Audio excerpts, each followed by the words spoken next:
StrayAllDay.com. Now tuned in to the show where you learn the discipline to show up day after day to do the work, the confidence to put yourself out there boldly and authentically, and the mental toughness to continue showing up, doing the work, putting yourself out there, even when the success you've expected to achieve has yet to be achieved. And on top of all this, you get a huge dose of personal initiative, which is the go-getter energy that moves any one of us, including yourself, to go and make things happen instead of waiting for things to happen. And then we put all this together into one bundle, one package, one framework, one philosophy, one approach, one mentality, one daily masterclass. Every single day the show is coming out. It is called Work on Your Game.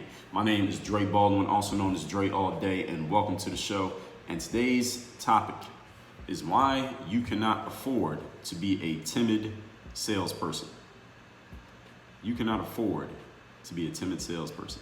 Now, before I get into explaining why this is the topic here today, and of course giving you the whole topic, I want to tell you that I have a text message line where I want you to text me and tell me the best insight that you got from today's masterclass. So what are you going to do different or think different based on what you heard here today? Is there something that maybe you were doing or thinking about a while ago, but you got away from it because, life gets in the way? And now that you heard me talk about it here today, it has reminded you of something that you had in your mind in the past. Send me a text. My number is 305-384-6894. Once you do send me a text, not only will you be able to engage with me there, I do read and reply. I spend time reading and replying to my text every day.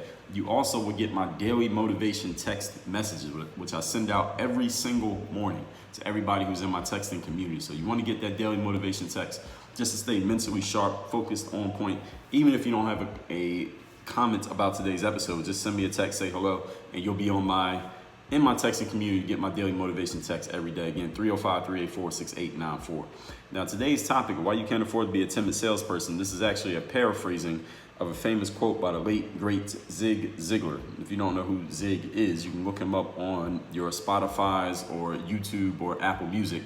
There are a bunch of his lectures and a bunch of his sales trainings that are available on those streaming platforms completely, they're kind of not for free, but I guess on YouTube, I guess you call it free. But if you have a subscription on Spotify or Apple, or even if you don't, as a matter of fact, you can probably pull these up and listen to them. But Zig was a motivational speaker, and his thing, the way that he initially came out was through sales training. He would do sales trainings, and people liked the stuff he was talking about when it came to mindset and motivation, things like that. So he did those as well. And he was famous for saying this: timid salespeople have skinny kids. And selling is how you get things done in life. Selling is not just about you have a vacuum cleaner and you're trying to exchange it for $150, or you have a book and you're trying to get people to give you $20 for your book. Selling just means you taking your ideas and your initiatives and the things that you want to get done, and you enrolling other people in being on board with what you want to do. Selling is how new ideas get accepted, is how products get put into the hands of consumers. Selling is also how you get what you want in life. If you want to get your way and get the things that you want in life, you must be able to sell. If you're trying to get into the nightclub and the bouncer says nobody else can come in because we're full, and you want to talk your way in, you have to sell that bouncer on letting you into the club. If you want to go on a date with somebody you're interested in, you have to sell them on being interested in you so that they say yes to that date. This masterclass today is about the value of being aggressive in your selling. Again, the topic: you can't be a timid salesperson. Why do you need to be aggressive in selling and going after what you want and enrolling other people in going along with your program, whatever your program happens to be? That's what I'm going to sell you on in today's masterclass. See what I did there? Point number one, topic once again: why you can't afford to be a timid salesperson.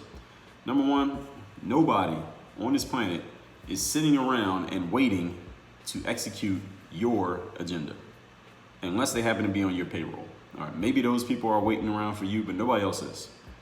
What I mean is, everyone on this planet, except for the people who are on your payroll, meaning if they're your business partner or they're your employee, they are sitting around waiting on orders from you and waiting to hear from you. Or what are we gonna do now? What are we gonna do today? All right, that Pinky and the Brain cartoon from back in the day. What are we gonna do now, Brain? Same thing we do every night. Pinky try to take over the world. Other than those people who are on your team, nobody else is sitting around thinking about, all right, how can I execute John's agenda? How can I execute Lisa's agenda? How can I execute Mike's agenda? Nobody's waiting around to find out what you want to do so that they can help you do it. Everyone else on the planet is on their own agenda. They're all tuned into WIIFM, what's in it for me? And they're all focused on themselves and their own plans. And what does this mean? Since everybody else is focused on their own stuff and nobody's focused on your stuff, it means in order to get your stuff prioritized by other people, in other words, to get someone else to think about buying your product when they never heard of you until this morning, to get someone else to go along with what you want them to do when they had plans on doing something completely different, the only way you can do this is you have to be aggressive in getting your agenda pushed to the top of other people's lists. And the only way that happens is you have to interrupt people from their regularly scheduled programming, which does not involve you, and actually insert your program into their program. You got to be aggressive to do this, because people are not going to drop everything that they're doing and come ask you to tell them what you have going on so that they can prioritize you. That's not going to happen. And any of you salespeople, and I use the term loosely in calling you a salesperson, if you're sitting around waiting for that to happen, you're not actually a salesperson. I don't even know what to call you, but selling is something that you ain't doing if you're sitting around waiting for somebody else to come to you. You have to aggressively get your agenda pushed to the top of other people's lists. What's the definition of aggressive? It means pursuing one's aims and interests forcefully. Also marked by driving forceful energy or initiative. I'll give you one more. Strong or emphatic in effect or intent. That's what aggressive means. Aggressive does not mean you have to be a nasty person. It doesn't mean that you are pushing people out of your way, even though you might want to every now and then, and even though you might choose to every now and then. Aggressive doesn't mean you have to be a combative or confrontational type of person. We've done masterclasses here talking about aggression. I'll refer you to a couple because this word gets the word aggression gets bad connotations, I guess we can say these days. But I want to make sure you understand what the word really means and how to use aggression in a constructive, productive way. I talked about aggression versus neediness and getting what you want. That was episode 1408. In episode 420, getting aggressive to make shit happen, interrupting other people's patterns. Episode 742, if you're not going to be aggressive, get out of the way. And in episode 1223, the title is Be Aggressive. So listen to those episodes so you can learn more about aggression and how to actually use it in a productive way, not in a counterproductive way, not in a negative way, but in a way that you can actually get people to go along with what you're doing. And if you don't use aggression, if you're unwilling to use aggression, you got to get comfortable not having what you want to have in life. Remembering that nobody's sitting around waiting to just do what you want to do because everybody's focused on what they got to do. All right, same way you're focused on you. Point number 2, today's topic, again, is why you cannot afford to be a timid salesperson. Understand that people will be, and maybe already are, interested in your initiatives. Maybe people are interested in what you have going on. However, if you sit back and wait for them to come to you, it probably won't happen. And so many opportunities are lost in life in this space right here. Now, a lot of opportunities are blown, maybe never even come to fruition because of the first point. In that there are people who have, let's just say you have a product or a service that you want to offer to someone, or you have an idea that you think would be great for other people, but you never tell anybody about it. You put your product up on your website and you're wondering why there's no traffic coming to your website, even though you haven't created any content, you haven't run any ads, you haven't done any type of collaboration, nobody knows who the hell you are, and you're wondering why nobody's coming to your website. It's because you haven't done anything, you haven't taken any initiative. Yes, many opportunities are blown and never even get seen because of that. That's kind of what we covered in point number 1. What we're covering here in point number 2 is when people get into this in-between space, meaning there is someone out there, maybe many someones out there who are interested in what you're doing. All right, they might even know about what you're doing, and maybe they know about it tangentially, meaning they might not know you personally, but they're looking for what you have. So they might not know that you sell vacuum cleaners, but they need a vacuum cleaner. They might not know that you wrote a book about mindset, but they are looking for books on mindset. They might not know you have a podcast, but they're looking for podcasts to listen to. And what happens in this space is that even though there's all these people who could potentially be enrolled in what you have going on, you make the mistake of sitting back and waiting for those people to come to you because, and this is the reason why, is because you know that there's a market for this thing. You see a bunch of people wrote books on mindset. You wrote a book on mindset, so you know there's a market for books on mindset. So since you wrote yours, you think if you just put it up on Amazon, that all of a sudden you're going to become a New York Times bestseller and everybody's going to buy your book and you become a millionaire and go retire on the beach. It doesn't happen that way. because you're sitting around thinking that people are going to just come to you just because you put your shingle up because you walked into the room. It doesn't work like that many times in life. Now, every now and then, maybe somebody can get lucky enough that happens for them, but I'm not suggesting that you sit around and hope that luck comes and finds you, because if that was the whole formula, then there'd be no need for the show. Maybe people are interested in what you're doing. Tangentially, maybe they're directly interested. They might even know who you are. They might even know exactly what you're doing. But remember, keep in mind, everybody, no one is sitting around waiting to execute on your agenda. So even though they might know you personally, they might even know you wrote a book, they might even know exactly what the book is about. If you want them to buy the book, you still have to go to them and say, hey, I got this book. Here's how much it costs. Here's how you get it. Let's make this transaction happen. You still have to go and let them know what you have going on, simply because they have their own life going on. They got their own things that they're doing. They have their own initiative. They got their own problems. They got their own issues that have nothing to do with anything that you have going on. And if you don't let them know, if you don't get in people's faces, metaphorically speaking, and let them know, or literally, what you're doing, they may never even think about it. It's not because they're being negative. It's not because they're trying to test and see if you're going to do it. It's not because they're a hater. It's not because they don't want to support you. And it's not because they're not necessarily interested in that thing. It's just because life happens. I mean, how many things do you have in the back burner of your own mind, the back burner of your own life that you want to get to, but right now they're just not priorities for you because you got all these other things going on. But if somebody came and interrupted all the other stuff you're doing and reminded you about that thing that's on the back burner of your mind, you might take care of it right now. Just because they got in front of you and said, hey, how about we take care of this right now? You will probably do it. All right, this is what we call selling. Okay, this is the process of selling, or we can even call this closing, really, if you want to separate the two things. But you can't sit back. The point is here, number two, we're still on point number two. You can't sit back and wait for people to come to you. It's not going to happen that way. I knew this woman who she was in the fitness world. She would train clients, and she was just talking about how she wanted to get more clients because some of her clients were going out of town and some of her clients were going on vacation, and she wasn't going to be making as much money because she wasn't going to have the clients. And I was saying to her, well, why don't you go out and drum up some business? Why don't you go next time you're in whatever building or whatever gym training a client, and you see other people kind of looking at you and noticing that you're a trainer, go over to them, shake their hand, introduce yourself, give them your phone number, give them your business card, and maybe you can get some more clients. Maybe go to some buildings that are in the area and ask them, hey, can I put up a little flyer or my business card, or go build a relationship with the people in the other gyms and see if you can get some more clients. And her answer was, well, yeah, those all sound good. And she had these very logical, reasonable, rational rebuttals to every suggestion that I gave her for going and drumming up business. It was sales hesitancy that she had. And ultimately, her answer came down to the following: I like when they come to me. I like when my clients come to me. I like when I get referrals. I already have a client, and then they refer me somebody else, and that person's already ready. They already know how much they got to pay, and they just come wrapped in this neat little package with a bow on it, and they're already just handing me their money.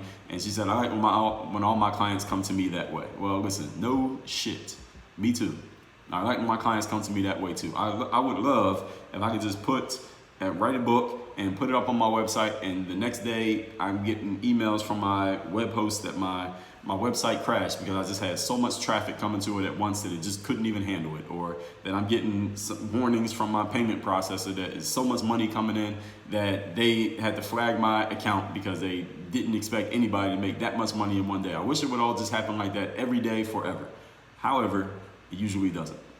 For it to happen that way, or for you to get that much attention to what you're doing, you have to go do something.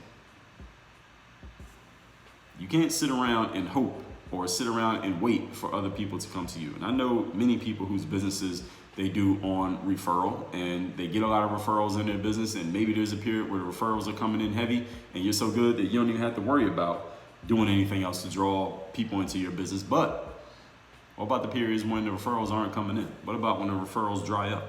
Do you have a process for continuing to bring that attention, to continue bringing money, continue bringing leads into your business? We did that episode where we talked about the 6 steps of the sales funnel. If you haven't heard that episode, the 6 phases rather of the sales funnel, is episode 1896. You have to understand, what are you doing? What's your process for each of these 6 phases of the sales funnel? In episode 1897, I told you that marketing is a lifetime job. Listen, getting referrals into your business is not marketing. Marketing is building the relationships and continuing that relationship. And actually, let me backtrack. Yes, that can be marketing, getting referrals. I mean, you're not actually doing anything, but if you build a relationship with your current clients and audience and they go tell other people, that is part of your marketing. All right, so let me correct myself and say that. However, I'm talking about marketing of bringing in new blood, bringing new blood into your business, into your world. You can't just depend on other people to do that for you, meaning a third party, some person that's not you, talking about you and saying great things about you and bringing people in. If you had that happening, that's great. But if you don't have a way of going and bringing outside people into your world, eventually when those referrals are drying up or they're not coming in as hot and heavy as they were in the past, what are you going to do? You need an answer to that question. Remember that closed mouths do not get fed, folks. People respect directness and will follow and listen to those who believe in what they're doing and where they're going. When people believe that you know what you're doing, and they believe that you know where you're going, and they believe that you believe in what you're doing, they will follow it. Even if they're not quite sure what the hell you're talking about, they'll follow it just based on your energy, because we know that 90% of communication is nonverbal. It's not what you say, it's how you say it, and it's how you approach, and it's how you talk about what you're doing. That's really what sells things, right? Because we know that sales is a transfer of emotion. It's not about you having the perfect wording or the perfect script for the things that you're going to say. And those are often perfect. Not having the right words and not having the right script is often one of the main objections I hear from people who would be salespeople. And many of them are salespeople in name only, because they don't want to go out and do any selling, but because they think that they don't have the right words and that's going to cause them to not make sales. No, what causes you to not make sales is you're not having the right energy. If you have the right energy, it doesn't really matter what you say. But unfortunately, us human beings with our big brains, we put the logic in front of the emotion most of the time, at least in certain areas that makes sense. But in this area, it does not, and it stops us from actually doing what would help us get the result that we want. People respect that directness and they respect the energy, and it's the energy that sells. It is not the logic, it is not the script, it is not the wording. But you have to have the cojones to start or steer conversations.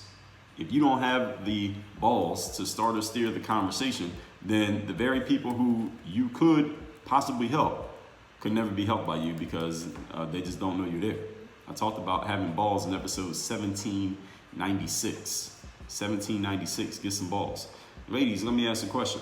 The heterosexual ladies who are listening to this, which man do you prefer? Do you prefer the man who, when you go out to the bar or to the club, he sees you and he keeps looking over at you all night but never approaches you? I mean, and you might be interested in him too. He looks all right. I mean, you don't know anything about him, but he looks good enough. He looks good enough that you would talk to him if he said hello. Do you prefer that guy who just looks at you, keeps peeking at you, but he never comes over and says anything? Or do you prefer the man who walks right up to you and says whatever it is he has to say? He might not even be as attractive as the guy who sat at the other end and never said anything, but which one is more attractive overall? The guy who approached or the guy who kept looking but didn't say anything? Which one do you believe in more? Which one do you respect more? Even if you don't like the guy who approached, you respect the fact that he had the balls to say something. And I have these conversations, I've had these conversations with females often, and Anna tells me about all the time. She'll be out and there'll be men out there who will see her and they'll look and they'll look and they'll look, but they'll never say anything. And I'm like, and I'll ask her, well, what did he say? She's like, well, he didn't say anything. He just kept looking. He didn't say anything. And it's not even whether or not she was going to be open to his approach or advance or whatever, but if he never said anything, you never know. And this is what often happens in life. I'm just using ladies and, let's say, dating and social life as an example, but this happens in the sales world all the time. It happens in just the world of opportunity all the time, that we see the opportunity is right there. The opportunity might even be looking back at you. It is open to you, but if you do not have the balls to approach and go do something, then you will never know if that opportunity was actually an opportunity or not. Then it just becomes a blown opportunity. Even if they say no. I mean, it's better than not having an answer at all, right? Just like I told you in the episode, I believe that was 1905. Let me make sure I give you the right number. Making them tell you no. That was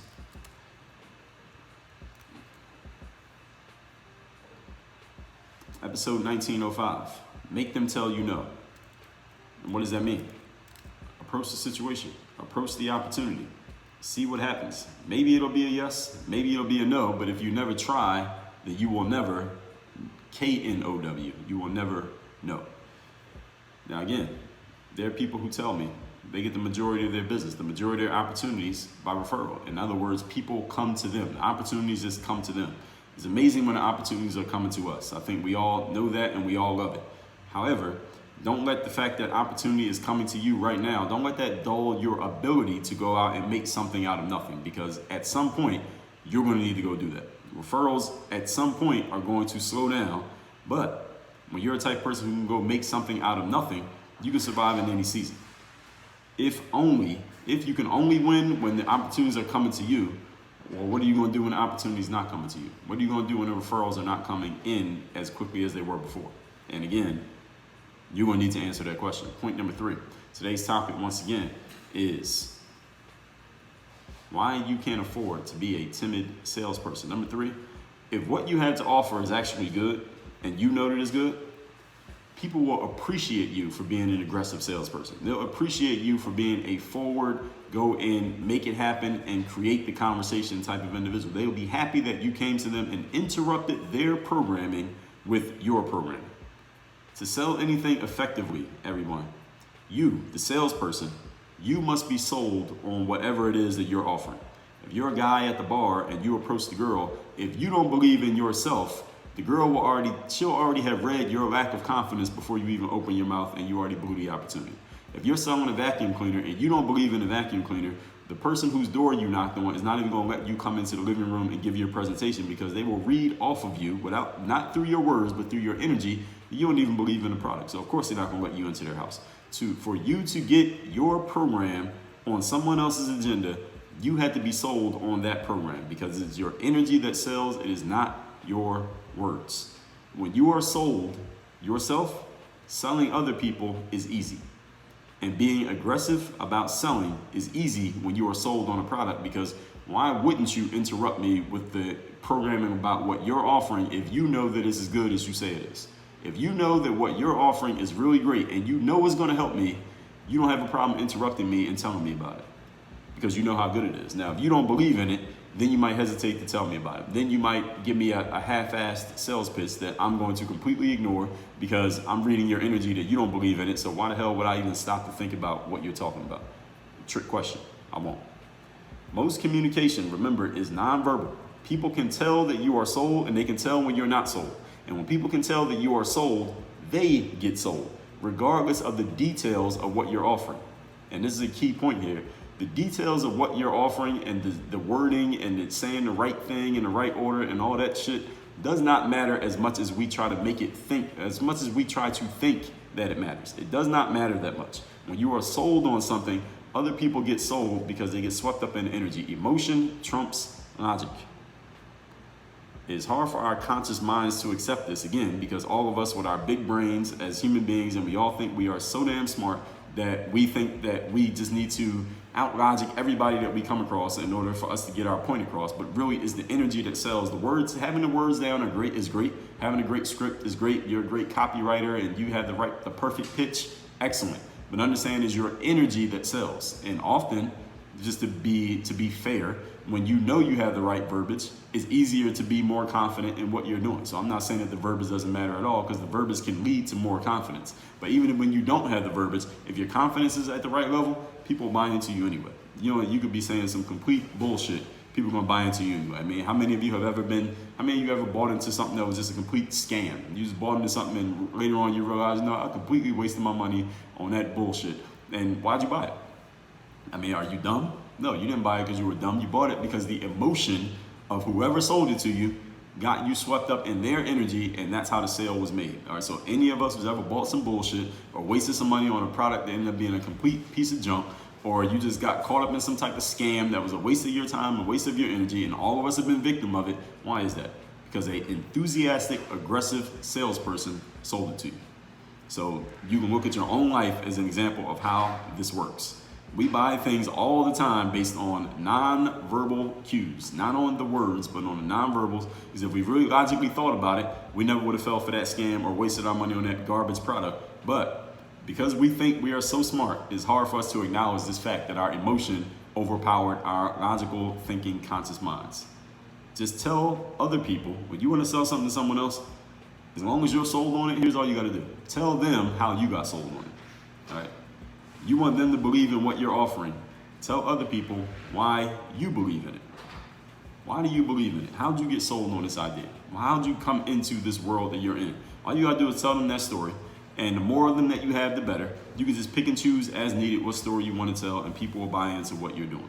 Let's recap today's class, which is why you cannot afford to be a timid salesperson. Shout out to the late Zig Ziglar for the paraphrasing of this quote that I'm borrowing from him. Point number one, nobody is sitting around waiting to execute on your agenda unless they happen to be on your payroll, or they're your business partner, or they're your husband or wife, or one of your kids. Everybody else in the world is focused on their own stuff, which means if you want to get your stuff prioritized, you must be aggressive in getting your agenda pushed to the top of other people's lists. And it is nothing wrong with being aggressive in life. It means to pursue one's aims and interests forcefully. I think all of us have aims and interests. You should probably be forceful rather than passive in going after them. Point number two, people will be, and maybe already are, interested in your initiatives, but if you sit back hoping that they come to you, most of the time they will not. Closed mouths do not get fed. People will respect your directness, and they will listen to you and do what you tell them to do if they believe that you believe in what you're doing. Again, ladies, when you're at the bar, which man do you respect? The cute guy who keeps looking at you but never approaches you all night, or the okay looking guy who approaches you and actually has something to say?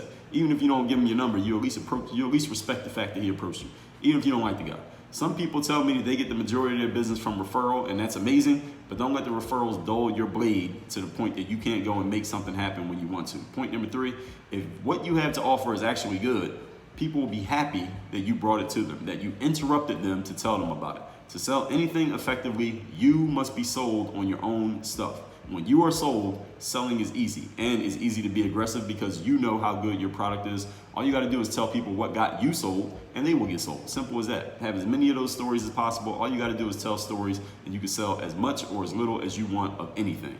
I have a book called The Seller's Mindset. You can get that by going to workonmygame.com/sell, SELL. Seller's Mindset is not a long book, but it tells you all the mentality that you need to have in place in order to sell effectively. And I'm not just talking about selling products. I'm talking about selling ideas. And the most important sale you will ever make is selling yourself.